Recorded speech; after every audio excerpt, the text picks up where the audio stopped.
to my Autodesk screencast. My name is Zan Ta and I work for Repro Products in Smyrna, Georgia.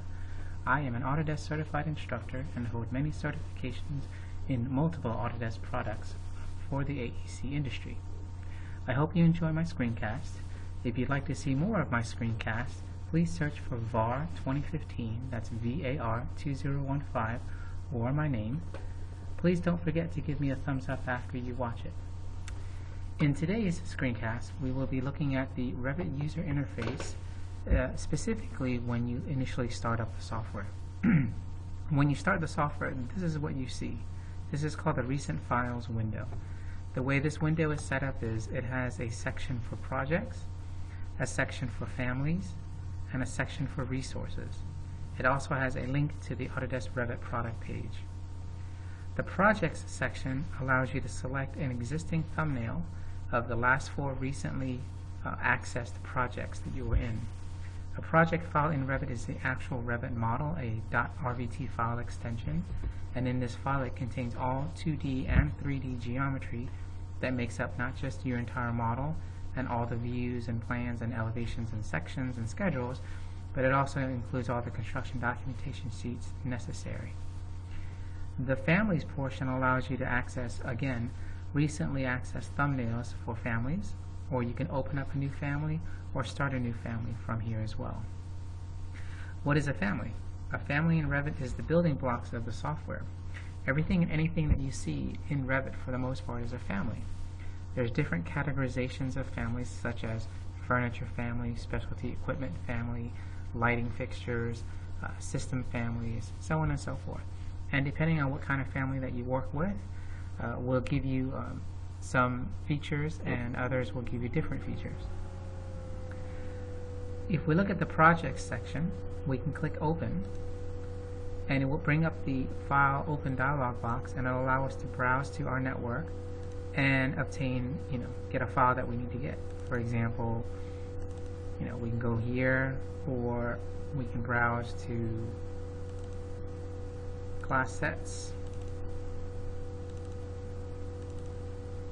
and pick whatever file that we want to work with and hit open. And in doing so, it will open up the Revit model.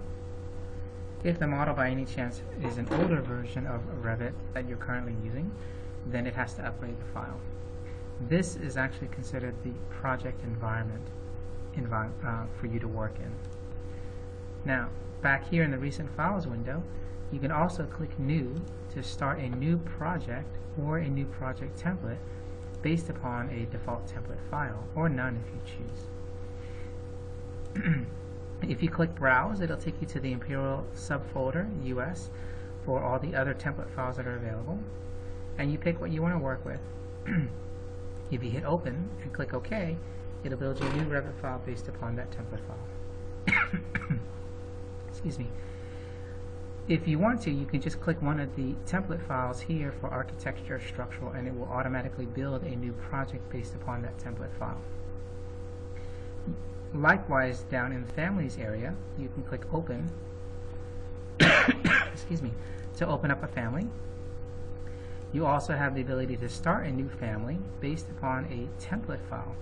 Now, a Revit family template file has a file extension of .rft, and this new command will open up to the English Imperial Family Templates subfolder, and you basically go through and find the type of Revit family template file you want to start with and hit Open, and it will allow you to create a brand new Revit file based upon this architecture. You also have the ability to click New Conceptual Mass and start a new mass family in what's known as the Conceptual Massing environment, which looks like this. And then at the also you have the ability to click Autodesk Seek, and it will take you to seek.autodesk.com. And here, this is a site owned by Autodesk. It is a repository site that allows you to search for any file format that's in this drop-down list. Type what you want, say for example, bike rack. And it will look for any family that it can find with that information in it. And you can filter and sort by different methods to obtain what you want, and you can download it and work with it.